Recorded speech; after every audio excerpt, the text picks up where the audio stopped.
Hello guys, आपका प्राची कहानी hall में स्वागत है। और आज की वाली बहुत ही इंटरेस्टेड, तो चलो वीडियो स्टार्ट करते हैं। गाइज़, आपसे ये भी कहना था कि आप मेरी शॉर्ट वीडियो देखते हो तो आप आधी देखते हो तो आपको पता नहीं चलता कि कैसी वीडियो कैसी नहीं है, तो आप मेरी फुल वीडियो भी वॉच किया करो।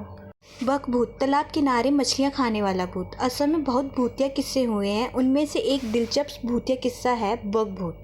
यह वो भूत होते हैं जो सिर्फ मछलियाँ खाते हैं। असम में स्थित गुवाहाटी में बक भूत के किस्से को बहुत ही अहमियत दी जाती थी। कई साल पहले मैं दिवाली की छुट्टियों में गुवाहाटी अपनी नानी से मिलने गई थी। नानी गुवाहाटी के एक छोटे से गांव में रहती थी जहां बहुत सारे तालाब थे। मैं गांव में बाकी बच्चों के साथ अक्सर पास के तालाबों में मछलियां पकड़ने की कोशिश करती थी।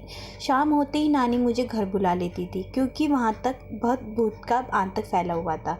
इस बात से अनजान मैं एक रात अकेले ही नानी की नज़रों से बच के पास के तालाब में जाने लगी। मैंने अपने साथ के बाकी बच्चों को बुलाया पर सबने मुझे वापस घर जाने को कहा। मेरे पूछने पर किसी ने कुछ नहीं बताया तो मैं अपनी ही मस्ती में तालाब तक चली गई। तालाब के किनारे मैंने देखा कि एक आदमी बड़ी ही अजीब तरह से मछलियां खा रहा था। पूरी मछली मुंह में डाल रहा था और कांटों सहित ही खा जाता।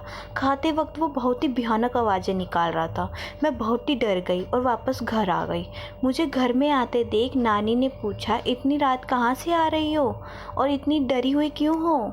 मैंने तालाब वाली पूरी बात बताई और नानी ने सुनकर उस बक भूत का रहस्य बताया कि कई साल पहले एक भिखारी आदमी घर घर जाकर खाने को मांगता था। एक दिन तालाब में पांव फिसलने के कारण वो डूब गया और उसकी मौत हो गई। तभी से रोज रात को उसकी आत्मा तालाब के किनारे मछली खाते हुए गांव वालों को नजर आती थी और इसलिए उसे बकभूत कहते हैं।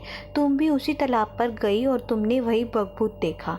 नानी की बात सुनकर मैं बहुत ही डर गई और फिर कभी रात के वक्त उस तालाब पर कभी नहीं गई। आज भी उस बकभूत को कई लोग मजाक समझते हैं, पर ऐसे ही कई किस्से असम की हर गली या गांव में अधिकतर सुनने को मिलेंगे।